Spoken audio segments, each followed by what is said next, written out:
tempo stesso a dire prendiamo sul serio, no?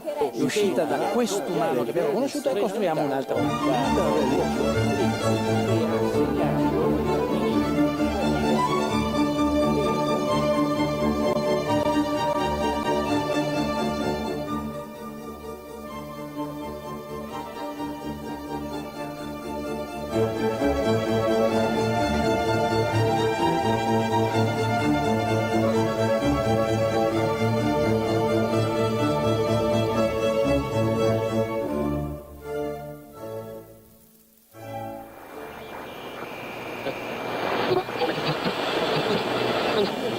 Il mio lavoro di giornalista prima e ora di vecchio viaggiatore è sempre stato questo: rappresentare il punto di vista degli altri. Devi sempre andare a sentire le ragioni degli altri per capire la guerra.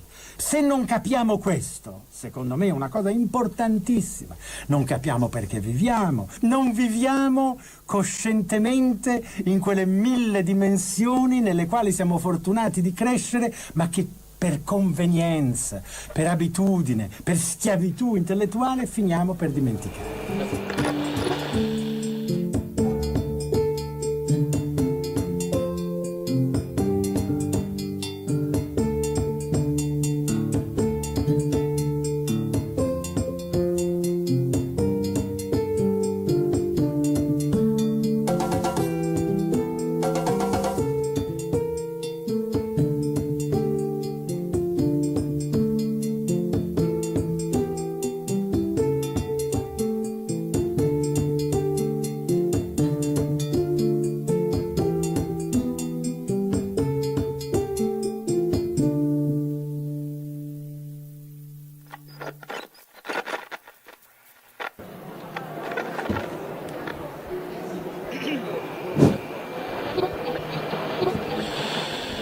Buon pomeriggio e ben ritrovati nello spazio del Friuli Venezia Giulia. Andiamo avanti con un altro evento, parliamo di poesia con un'iniziativa a cura di Pordenone Legge, il Festival del Libro con l'autore in programma a metà settembre a Pordenone per la 18ª edizione. Pordenone Legge che tra l'altro è anche partner del Salone del Libro di Torino per quanto riguarda l'organizzazione di tutti gli eventi che hanno a che fare con la poesia. Evento dal titolo Nuova poesia, nuova critica. Nel libricino la frase con il quale si attacca a questo evento dice se si rinnova la poesia si rinnova anche il modo di parlare. Forse bisognerebbe girarlo: se si rinnova il modo di parlare si rinnova anche la poesia? E l'interrogativo con il quale si chiude è: qual è il nuovo discorso della poesia che parla della nuova poesia? Per dibattere questo tema, qui con noi nello spazio del Friuli Venezia Giulia c'è Matteo Marchesini, Daniele Piccini e Paolo Zublena, coordinati dal poeta pordenonese Roberto Cescon. Roberto, a te la parola. Grazie. Applauso ad Antonio. Grazie, buonasera, grazie di essere qui. Potremo ancora girarlo in altri termini, insomma, esiste una nuova poesia ed esiste una nuova critica, si può girare veramente in 1000 modi, insomma, quel riassunto e sottotitolo dell'evento. Siamo qui a discuterne con Matteo Marchesini, Daniele Piccini e Paolo Zublena. Io non mi perderò troppo in presentazioni eccetera, ma insomma Matteo Marchesini scrive romanzi, è un critico, i suoi interessi sono grosso modo intorno alla poesia contemporanea. È uscito recentemente il suo libro per Bompiani, False coscienze, 3 parabole degli anni zero, e lavora per Radio Radicale, collabora con il Sole 24 Ore e il Foglio. Daniele Piccini insegna filologia della letteratura italiana all'Università per Stranieri di Perugia, vive a San Sepolcro, numerose sono le sue raccolte di poesia e i suoi studi critici sulla poesia sempre contemporanea, insomma, la poesia italiana dal 60 a oggi, e poi Letteratura come desiderio, uscito qualche anno fa per Moretti e Vitali. Anche lui collabora con giornali e riviste. E Paolo Zublena insegna linguistica italiana all'Università Milano Bicocca, numerosi gli studi critici su Leopardi, sulla prosa cinquecentesca, su Landolfi, su Caproni, insomma. Sono tre voci autorevoli del panorama della critica contemporanea e anche hanno dal loro punto d'osservazione modo di vedere la situazione della critica, per esempio all'interno dell'università o nella sua funzione, nel suo rapporto con i media, perché lavorano con giornali dove spesso, talvolta, insomma, la critica è, come dire, ancella fra le ancelle. Che dire? Il tema della crisi della poesia o della nuova poesia e della presunta morte della tale o della presunta morte della critica torna fuori periodicamente. Noti critici la sanciscono, si alzano, si individuano poi degli schieramenti tra gli apocalittici e invece coloro che sostengono la sopravvivenza di una nuova forma di poesia, che questi critici non riescono a capire, a sostenere. E dove sta la ragione, insomma? Che opinione voi avete? Esiste una nuova poesia oppure quello passato è il secolo breve, però è il secolo lungo della poesia che in qualche modo rinnova se stessa, andando sempre a emulare qualcosa che è già stato? C'è un nuovo discorso, c'è una nuova poesia? La critica, la sua crisi del ruolo sociale trova fondamento nel vostro lavoro, trova fondamento nel contesto in cui operate. Esistono secondo voi delle nuove modalità proprio a livello testuale per fare critica, nuovi modi di dopo la, come dire, la deriva o la morte, insomma, o il ripensamento dello strutturalismo, dell'analisi scientifica del testo, dell'ibridismo delle scuole critiche, eccetera. Io metto un po' di temi, un po' di domande lì. Vorrei che ciascuno di voi in questa prima battuta esprimesse il suo pensiero di massima e poi andiamo avanti con il dibattito. Quindi in ordine alfabetico, chi vuole? Marchesini. Inizio io? Grazie per l'invito, ma forse la prima cosa che si può dire è che la situazione della poesia somiglia moltissimo forse allo spazio in cui ci troviamo a parlarne, no? Cioè una specie di enorme rumore di fondo in cui non si sente nessuna voce in particolare o si fa fatica a sentire una voce, due voci, tre voci, 10 voci, no? Le voci sopportabili, perché poi non possono essere 2000, e che la stessa organizzazione delle manifestazioni culturali fa capire qual è il posto della poesia, no? Cioè è una sorta di settore che si appalta perché la letteratura è altrove, la letteratura è fatta nemmeno dagli scrittori di racconti, ma è fatta sostanzialmente dai romanzieri, oppure da chi per qualche ragione, per i poeti la longevità, una biografia particolare, uno stile diventato immediatamente stilizzazione, riesce a crearsi un'identità che più che un'identità è una maschera molto precoce. Probabilmente aveva ragione Pirandello, non nel racconto La patente, si può essere anche degli iettatori, si può essere qualunque cosa, basta però che sia molto evidente mediaticamente il patentino. Quindi secondo me questa situazione in cui siamo è una perfetta allegoria della situazione della poesia italiana e probabilmente di conseguenza anche della critica. Oggi se parlate con molte persone giovani che si interessano alla poesia, almeno questa è la mia impressione, avete la sensazione che guardino a quello che succede come si guarda a un campionato di giochi della gioventù, spesso anche nelle manifestazioni pubbliche, no? I poeti giovani sembrano una gara in cui però non è chiaro che cosa si contendono, perché mancano le analisi formali delle poesie, che sarebbero magari il motivo attraverso cui le poesie si scelgono o si scartano. Cioè c'è quella sorta di anarchia e finta settorializzazione che tocca tutti i generi e le situazioni diventate apparentemente irrilevanti. Oggi la poesia sembra irrilevante dentro la letteratura, così come la letteratura sembra molto meno rilevante di 50 anni fa nella cultura generale, e potremmo continuare.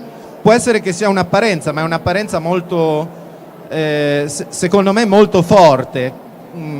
Come i giovani narratori ormai spesso conoscono quasi soltanto e parlano quasi soltanto di agenti, funzionari editoriali, recensori potenti che magari non hanno nessun tipo di capacità di argomentazione critica, ma fanno della pubblicità culturale, così i poeti nel loro piccolo ghetto sembrano appunto comportarsi come persone che coltivano un hobby e che fanno dei campionati dopolavoristici.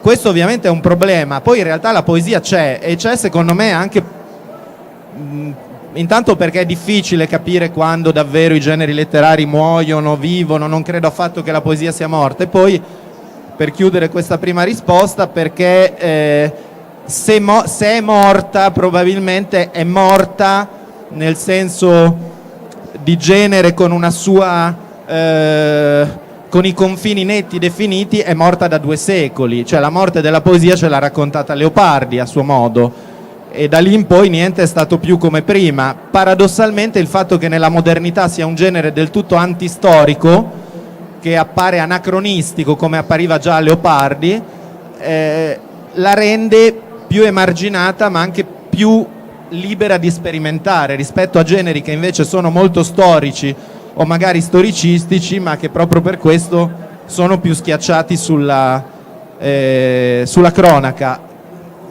Quindi secondo me questi sono i punti da cui forse bisognerebbe partire. Se qualcuno degli altri due, però scusa, una cosa, perché altrimenti la perdo.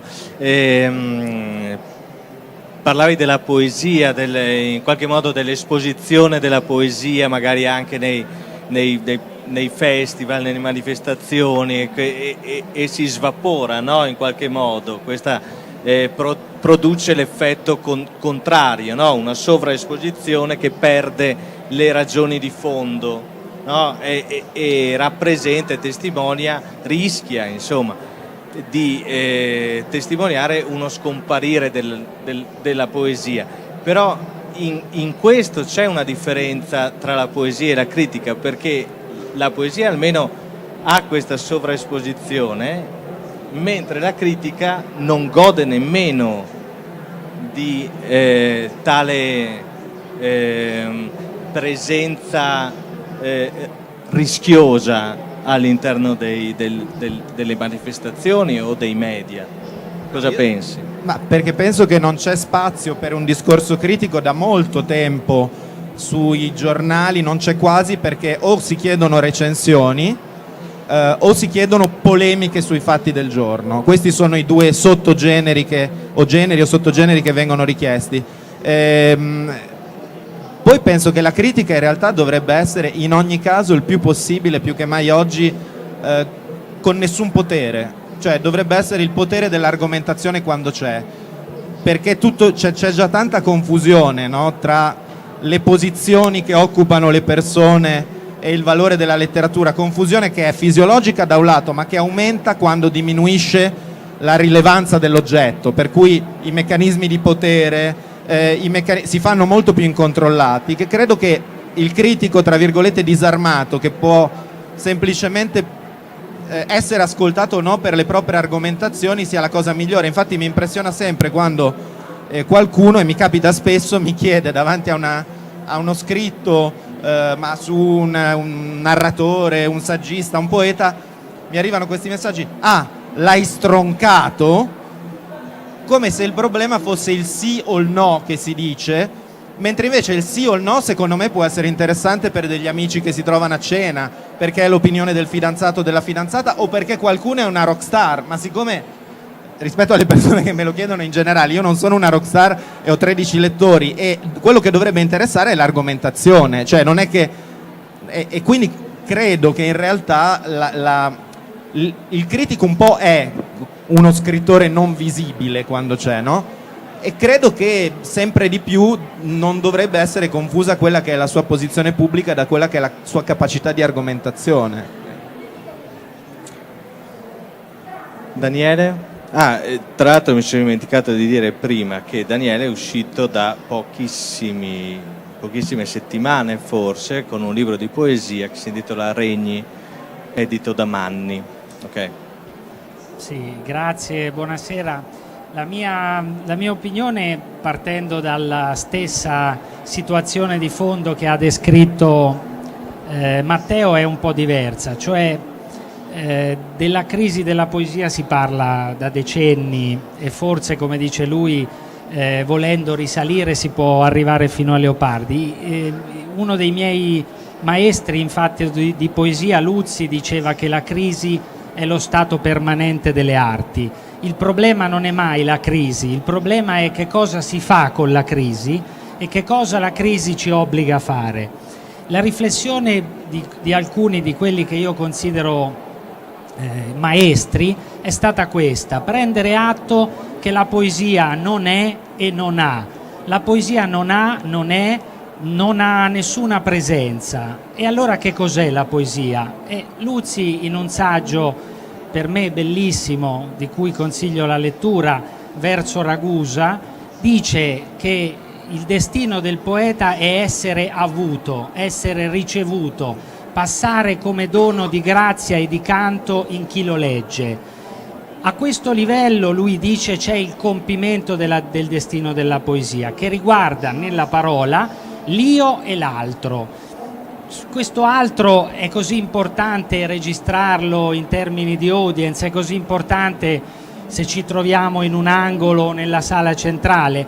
Forse per il destino della parola, per quello che deve dire, no. Anzi, per certi aspetti questa nostra sorte di esilio, che io credo sia condivisa dalla letteratura tout court, perché quella che vende per lo più non è neanche più letteratura, sono libri ma non letteratura. Questa condizione di esilio obbliga a fare più profondamente quello che si deve fare. E Eliot diceva che il poeta fa una cosa essenzialmente, ed è servire la lingua. Uno dei grandi problemi, a mio modo di vedere, della poesia è l'ego dei poeti, è l'ego del poeta. Ora, tutti i poeti hanno una fase in cui vogliono affermare se stessi, ma sostanzialmente uno non possiede quello che dice. Uno è poeta nel momento in cui fa trasparire la lingua, la usa per farla passare, non è il detentore, non è il despota. Questa è la condizione del poeta, è una condizione paradossale di spossessamento, quindi di dono. Allora il critico, spesso capita, per me, per Matteo, per tanti altri, che condivide i due tavoli, è uno che la scrive ed è uno che la racconta e la legge. Che cosa deve fare il critico? C'è una nuova critica per una nuova poesia? Io credo che il ruolo fondamentale della critica sarebbe uscire da una categoria che è stata pensata a metà degli anni 70, nell'antologia peraltro pregevolissima Il pubblico della poesia, dove si dice che il pubblico della poesia sono i poeti, ed è questo circolo vizioso che ci ha, secondo me, finora resi asfittici. La parola del poeta non riguarda il poeta o l'addetto ai lavori, la parola del poeta è rivolta al tu. Capitini, che mi è capitato di pubblicare come poeta, diceva: la mia nascita è quando dico un tu, cioè la parola si avvera quando trova uno che la ascolta, la fa essere. E non credo che debba essere un poeta. Noi dobbiamo tornare a parlare della poesia, a fare appassionare della poesia, lasciando che siano i testi a parlare, lasciando che traspaia la forza dei testi, la forza di quella lingua che il poeta adopera senza esserne padrone. Bene, perché proprio uno degli argomenti, insomma, poi se anche Paolo voleva parlarne, è proprio quale modo di parlarne, quali forme esistono delle nuove forme, per esempio il discorso sul commento della poesia italiana del Novecento, oppure leggevo recentemente gli atti di un convegno che si è tenuto a Firenze organizzato dalla Dolfi sulla critica. C'è Bertoni che suggerisce tra le altre cose forme testuali possibili per una nuova critica come il commento, l'intervista, cercando di cogliere alcuni aspetti che tengano assieme rigore ma anche come dicevi tu, dialogo e divulgazione per cercare un incontro, perché l'altro tema forse è la mancanza o la ricerca di una comunità, cioè critica a chi, rivolta a chi. Paolo, tra l'altro Paolo dal suo osservatorio anche del Verri, così ci può dire il ruolo della critica nelle riviste secondo lui. Sì, tanto grazie per l'invito a Pordenone Legge e questo bel pezzo di Friuli che tutto sommato non è poi male come posto dove stare. Io tra quelli seduti qui sono forse quello che può parlare da una prospettiva diciamo più propriamente di critico e basta, perché sono, non so, è da quando sono bambino che non scrivo una riga che non sia, diciamo così, di servizio a qualcos'altro, però questo in fondo non è poi così importante. Quello che io trovo importante, vabbè, cioè da una parte c'è un discorso abbastanza banale, se volete, di perdita del mandato sociale del critico. È ovvio che rispetto a tutta una stagione novecentesca, ancora novecentesca, appunto, il critico non ha più mandato sociale, ma non ce l'ha quello di poesia come non ce l'ha quello di narrativa, via dicendo. Quello che si diceva prima, forse dicevi tu, è senz'altro vero. Gli spazi che poi sono letti, diciamo, da una comunità che non sia di poche decine o centinaia di persone, sono spazi ormai un po' ibridi tra critica e ufficio stampa, diciamo pure, insomma c'è poco da dire. Le recensioni spesso assomigliano sempre meno alle recensioni di una volta e sempre più a, appunto, diciamo così, pubblicità o antipubblicità di un libro, se sono mezze stroncature. Mi sentite? No. E adesso sì. Quindi ecco, una cosa su cui non so se si possa ancora fare grande distinzione è in realtà la poesia rispetto ad altri generi. Non è che i problemi della critica siano molto diversi. Io mi sono occupato sia di poesia sia di altri generi, non è che riscontri delle grandi differenze. Certo, trovare lo spazio per una recensione su un quotidiano, anche un quotidiano, diciamo così, o su un supplemento per un libro di poesia è oggettivamente più difficile che trovare lo spazio per un libro, così come è più difficile trovare lo spazio per un libro, diciamo così, poniamo di prosa non strettamente narrativa, cioè un libro, per esempio, adesso fuoriesco volutamente dal dal genere poesia, un libro stupendo come Condominio Oltremare di Giorgio Falco e Sabrina Ragucci, pubblicato da un editore non grande, cioè l'Orma, che era anche qua vicino se non sbaglio. Non ha avuto, diciamo così, cioè è stato apprezzatissimo dalla critica, sulle riviste se ne è parlato, per esempio il Verri ne ha parlato e molte eccetera, però sui giornali rispetto a, poniamo, il romanzo di Falco, La gemella H, non ha avuto tutta questa visibilità, perché in effetti chiaramente gli editori sono convinti che il romanzo si vende e il resto no, quindi se vogliamo è un po', diciamo, l'opposizione tra il romanzo e tutto il resto. Per quanto riguarda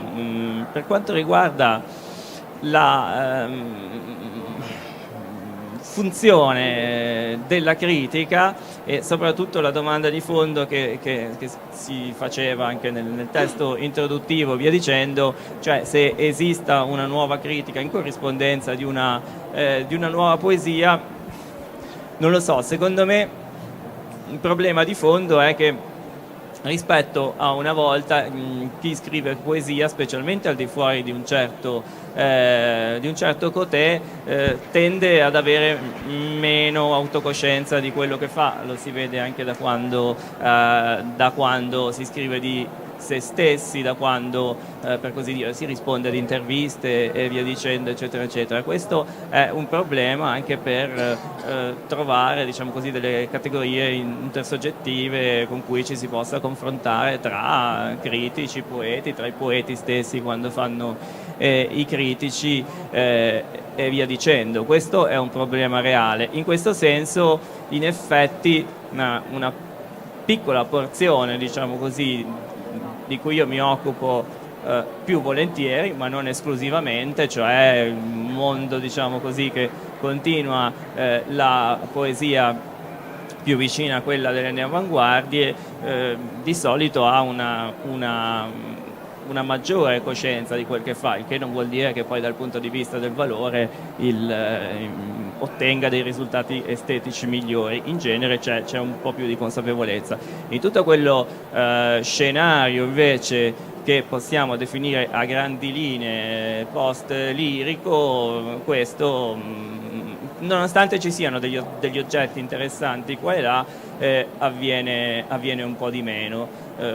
Avviene un po' di meno anche rispetto invece a tutta una stagione ancora negli anni '80 in cui, per esempio, appunto Scarto Minimo, la rivista, Benedetti, Dal Bianco, eccetera eccetera, riflettevano molto su quello che facevano da quel punto di vista. Una poesia molto distante, diciamo, da quella della, chiamiamola, terza ondata delle avanguardie. Per quanto riguarda la rivista, scusate, la critica sulle riviste, insomma, un problema di fondo è che ormai hanno un pubblico molto ristretto, forse ce l'avevano anche prima, però quello che posso riscontrare da una posizione che è un po' ibrida, perché io all'università insegno linguistica italiana, non mi occupo di letteratura, vorrei occuparmene ma non posso perché non è quello che serve ai miei studenti, quindi lo faccio un po' come secondo mestiere, diciamo così, e come secondo mestiere diciamo, i canali alla fine sono abbastanza simili a quello di uno che non sta dentro l'università, visto che non è quello di cui mi occupo per lo più all'università. D'altra parte anche chi si occupa, per così dire, professionalmente di critica all'università, tendenzialmente qualcuno dice che sia giusto, qualcuno ha sempre detto che è giusto così, eccetera. Io non ne sono così convinto, ha un occhio abbastanza distaccato dal contemporaneo, ecco, anche per il rischio di presbiopia, diciamo, che spesso c'è sul contemporaneo. C'è, come dire, c'è un po' di paura a pronunciarsi, ma questo c'è sempre stato nell'università, io penso. Però scusa, se è vero quello che hai detto, cioè che le riviste hanno grosso modo avuto sempre il pubblico che hanno avuto, magari anche quelle che oggi celebriamo a distanza di 20 o 30 anni come riviste significative di un decennio, di una direzione di poesia. E se è vero che la critica fino a poco tempo fa costituiva una scuola anche nelle varie facoltà che si radunavano intorno a figure, eccetera. Faccio una domanda banale, insomma, sia a te sia a Daniele, che avete a che fare con gli studenti e siete all'università. Se la poesia e la critica devono essere un incontro, devono in qualche modo parlare a qualcuno e devono tornare ad avere una funzione, invece di continuare a parlare di agenti, di recensioni, cosa dite ai vostri studenti, oltre a leggere testi, insomma, e questi studenti leggono saggi critici, voi quali posizioni, quali opinioni avete all'interno della didattica su questi aspetti della critica? Mi sembra che la comunità dell'università o degli studenti universitari, in qualche modo specialisti, ma non così tanto, possa essere un buon bacino, no? un buon luogo per riflettere sulla crisi e sulla ripresa. Ma io in questo senso mi sento un po' come un vampiro, no? A cui ovviamente bisogna aprire la porta perché lui entri e faccia quello che deve fare, perché con i miei studenti, quelli che ho per così dire istituzionalmente, vabbè, lì si tratta anche di una questione di settore disciplinare, adesso non sto a annoiarvi, però io non posso fare dei corsi su testi letterari, tantomeno su testi letterari recenti, eccetera. Ogni tanto ne parlo così come parlo di cinema, come parlo però non lo posso fare. Poi ci sono indubbiamente, di recente per esempio, ci sono gli studenti molto bravi, non della mia università ma della statale, che mi hanno invitato a parlare proprio di quello di cui stiamo parlando oggi, e devo dire che erano straordinariamente interessati, straordinariamente informati, infatti mi veniva da piangere per la felicità, però erano in 10, ecco, insomma, non 12, ecco, come dire, i numeri erano quelli. Mi era già successo con studenti di Padova, con studenti, insomma, ci sono indubbiamente da questo punto di vista le università non sono tutte uguali, insomma, ci sono delle università in cui si concentrano magari degli studenti più interessati e via dicendo. Poi vabbè, ci sono dei corsi di laurea che si interessano così specificamente di letteratura, altri no, però devo dire che, ecco, quando l'invito viene dagli studenti, dalle associazioni di studenti e via dicendo queste cose, spesso si riesce a fare un lavoro, secondo me, anche utile e via dicendo. Nelle sedi istituzionali, però, lì veramente dovrebbe parlare più che altro chi insegna letteratura, chi insegna letteratura contemporanea e via dicendo, perché quello è il suo compito specifico. Secondo me è un po' più difficile, ecco.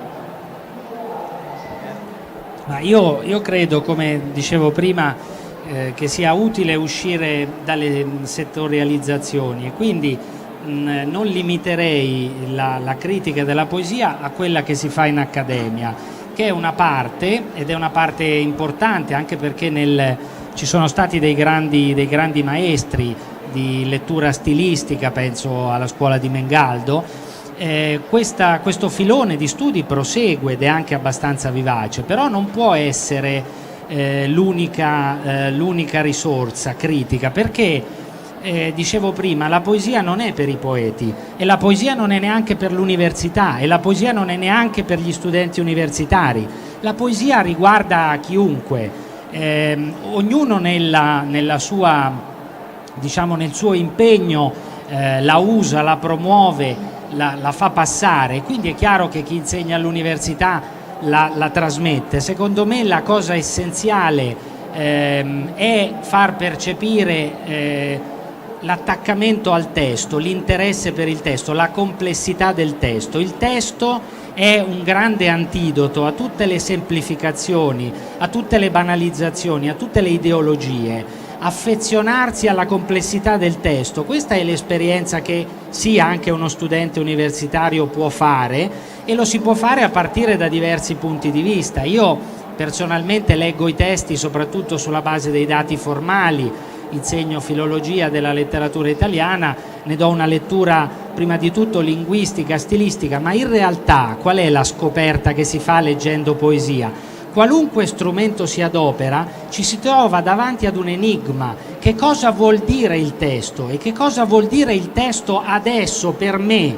E questo è un problema che non ha soluzione. Il testo di Leopardi non è esauribile, non c'è una lettura perfetta che chiuda il cerchio. Il testo di Leopardi continuerà a parlare, ogni lettore aggiungerà la sua nota, ma non solo una nota scientifica, critica, tecnica, ma anche umana. Questa avventura della inesauribilità del testo, questa io credo è l'unica cosa che si può insegnare, o perlomeno si può trasmettere come passione. Però credo che questa idea del testo come antidoto alla banalizzazione, alla semplificazione, alla omogeneità, il testo è differente, il testo dice cose diverse in epoche diverse della nostra vita. Questa non è una cosa che deve riguardare gli studenti di lettere. La poesia non deve stare in un ghetto o in una riserva indiana. La poesia deve provare a parlare a chiunque. Poi il numero della sua audience può essere molto basso, ma non può questo diventare il punto di partenza. Può essere un punto d'arrivo motivato da una serie di fattori storici su cui potremmo discutere, ma la poesia parla a ognuno, e la cosa straordinaria, ecco perché ognuno di noi che è qui ha fatto quello che ha fatto, la poesia ti rivela a te stesso, ti parla, e questo non vale per me critico o poeta, ma vale per il lettore, vale per chiunque ci si accosta. Allora il problema da critico o da docente è come trasmettere questa vitalità, questa inesauribilità, questa complessità del testo, alla quale ci si appassiona e alla quale poi si rimane fedeli. Io vorrei dire un'ultima cosa a questo proposito, a proposito della crisi della poesia. Io vorrei scrivere un libro dove si dice questo: l'idea che per secoli è esistita nell'idea umanistica di poesia della gloria, la gloria letteraria non esiste più, la gloria letteraria è finita, la gloria non è più dei poeti, non è più degli scrittori. La poesia oggi, come diceva Luzzi, deve testimoniare, tende al martirio etimologicamente, non più la gloria ma il martirio, e quindi non più l'affermarsi, come dicevo anche come critico, con una intelligenza che sovrasta il testo, ma servire il testo, farlo parlare e immaginare che continuerà a parlare dopo di noi attraverso quel poco che noi ne abbiamo inteso. Grazie.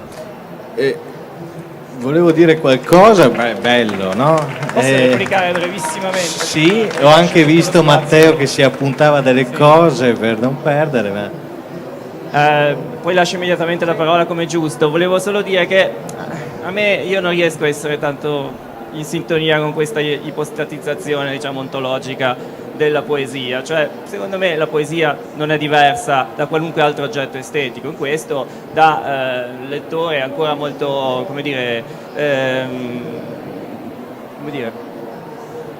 felice della teoria estetica di Adorno, penso che l'enigma sia veramente il di più, diciamo, il di più che un oggetto estetico ha rispetto alle sue condizioni di produzione, sia effettivamente il fatto fondamentale. In questo sono d'accordo con quello che diceva Piccini, però secondo me riguarda qualunque oggetto estetico. Non riguarda specificamente la poesia, riguarda qualunque oggetto estetico, il che vuol dire qualunque cosa che noi prendiamo come oggetto estetico, che magari non è neanche stato prodotto con anche una scrittura di semicolti di inizio Novecento per me può avere lo stesso fascino. In questo senso, oddio, è un caso limite, ce l'hanno in pochissimi, però può capitare, tanto più con tutte le altre arti, diciamo, per così dire, dalle quali secondo me la poesia non si differenzia ontologicamente. Matteo. Tu non avevi una domanda? No, va bene. No, sì, no, non ne avevo un filo, ma erano suggestioni che mi venivano in mente mentre parlavano Paolo e Daniele. Sì, io sono abbastanza d'accordo con questa cosa che è stata detta adesso, nel senso che negli ultimi decenni, come capita quando la posizione culturale e sociale di alcuni oggetti entra in una crisi più visibile del solito, fioriscono delle apologie che sono sempre delle apologie un po' equivoche, no? Cioè l'ontologizzazione della poesia, le difese della poesia in quanto tale mi mettono sempre in sospetto. Mentre venivo qui volevo ritrovare una cosa che non ho trovato di Marianne Moore, che è una grande poetessa americana che aveva tra l'altro il pregio di occuparsi molto degli animali, oltre e forse più che degli esseri umani, in poesie molto belle, che diceva, no? Diceva: io parto a volte dal disprezzo per la poesia, come dire, no? Che la prova è a carico delle singole poesie, e poi a un certo punto sono costretta a riconoscere che alcuni oggetti fanno resistenza a questo disprezzo. Questa chiaramente è un po' una provocazione o un'estremizzazione, però credo sia abbastanza utile, perché abbiamo, no, una sbornia di riflessioni ontologiche sulla poesia con la P maiuscola, e quando poi vai a vedere le esemplificazioni con cui questa ontologia dovrebbe essere tenuta in piedi, fanno molta fatica a puntellarla. L'altra cosa, penso, tu all'inizio hai citato università e media e giornali, credo ci sia qualcosa in cui queste strutture o queste strutture della sovrastruttura, come dire, congiurano a fare qualcosa che invece andrebbe discussa, cioè un po' fisiologicamente, al di là di quelli che poi sono i valori dei singoli. Qui certo ci sono due insegnanti universitari molto particolari, però sia i giornali, i media, ma a volte anche le riviste da una parte più visibili e dall'altra parte la scuola e l'università, congiurano un po' fisiologicamente come dire, alla presupposizione, al nascondimento delle ragioni per cui si crea un certo canone o un certo percorso anziché un altro. È una cosa un po' fisiologica che gli insegnanti, i critici, i giornalisti culturali più consapevoli combattono, ma che un po' fisiologicamente, al di là dei singoli, si crea, anche perché per come le cose poi devono essere studiate e presentate da quelle strutture. E quindi noi ci troviamo, soprattutto negli ultimi decenni, secondo me, davanti a una non tanto critica, ma appunto pubblicità o antipubblicità culturale, spesso dei programmi universitari, che anziché un po' demitizzare e demistificare i canoni moderni andando indietro nel Novecento e magari fino all'Ottocento, cioè le cose con cui noi abbiamo ancora un rapporto abbastanza forte, diretto, meno mediato storicamente, mitizza e un po' mistifica gli ultimi decenni. Cioè, in una letteratura che per secoli ha avuto dei problemi addirittura molto interessanti da studiare storicamente, su cosa fare di Dante, no? Sembra che poeti che hanno 50-60 anni siano dei poeti che appartengono a un canone atemporale, e questa cosa è una cosa che fa un po' impressione. Io negli ultimi anni ogni tanto ho sollevato dei problemi che non sono tanto interessanti per quel che riguarda il mio gusto, che ripeto è del tutto trascurabile, ma che semplicemente secondo me sono sintomatici, a volte riguardano i narratori o i prosatori, cioè l'unanimismo su Gadda e Montale, per esempio. Poi si può anche tornare lì e dire che sono il più grande poeta e il più grande prosatore del Novecento, cosa che secondo me non è affatto vera, ma non ha nessuna importanza la mia opinione. Però il fatto che sia un quasi unanimismo sempre più forte e sempre più dato per scontato, meno i saggi che vengono prodotti sono capaci di argomentare questa eccellenza, è qualcosa di abbastanza inquietante. Quindi questa mitizzazione automatica, secondo me, è una delle cose che la critica dovrebbe un po' disinnescare. L'altra cosa è il fatto che la poesia, una cosa secondo me abbastanza evidente in chi si occupa di poesia, che ci sono delle tradizioni del Novecento che sono state un po' estenuate negli ultimi decenni e che secondo me hanno perso un po' l'attrito appunto con ciò. Il testo tende a non fare attrito con ciò che testo non è, con ciò che è altro da sé, e quindi ovviamente si ha il senso di arbitrarietà che fa sì che poi il testo non resista a un riuso, a una rilettura. E da una parte secondo me c'è una tradizione in senso molto lato orfica, post-simbolista, ma anche in parte post-neoavanguardista. Dall'altra parte c'è una tradizione narrativa, prosastica. Sono opposte, ma sono anche speculari, cioè sono due modi molto spesso nella poesia o nella tradizione poetica di oggi per non fare attrito, diciamo, no? Sono testi che a volte sembrano intercambiabili. E qui volevo chiudere con un'osservazione riguardo a quello che Paolo diceva su la consapevolezza o meno degli autori, che è un problema molto reale. Mi scuso se dico qualcosa che qualcuno qui ha sentito decine di volte, ma è una cosa su cui secondo me bisognerebbe insistere. Cioè, Paolo dice a volte gli autori che vengono da alcune tradizioni, ad esempio dalla neoavanguardia, magari dopo 2 generazioni, sono un po' più consapevoli o sono meno, diciamo, spontanei e naif nelle loro motivazioni. Io su questo ho qualche dubbio, perché io credo che la consapevolezza critica in questo caso o lo spontaneismo non riguardino tanto, non siano un linguaggio, ma sono un rapporto con ciò che si fa. Allora molto spesso se è vero quello che tu dici degli altri autori, ed è verissimo, io anche in quelli che tu ritieni più consapevoli spesso invece vedo un rapporto del tutto molto naif e spontaneistico, non con il leggere, la cultura, la società, ma con la tradizione, che per loro è di per sé stessa una tradizione critica, sofisticata, ma hanno con quella tradizione un rapporto non critico. Allora il problema è il rapporto che si ha con la tradizione che si sceglie, non tanto lo spontaneismo generale del poetese che può usare chiunque e che fa anche tutto sommato meno paura. E chiudo dicendo che se c'è un critico di cui ho molta nostalgia per le ragioni che ho detto, e che secondo me è Luigi Baldacci. Cioè, mi piacerebbe molto sapere cosa un critico come Luigi Baldacci, che ha visto il Novecento dal lato dell'avanguardia, non della neoavanguardia ma dell'avanguardia, avrebbe da dire su quello che succede oggi nella poesia italiana.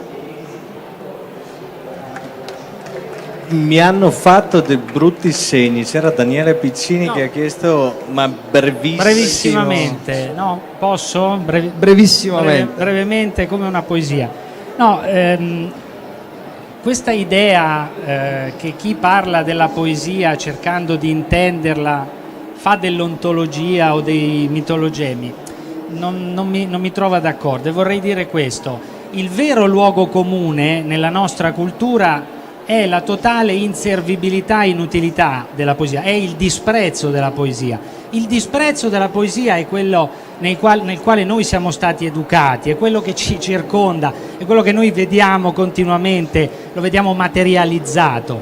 Allora, il punto non è se sia giusto il disprezzo della poesia, io credo che il punto sia un altro: come si può, non io, Matteo, ma come si può scrivere una grande poesia?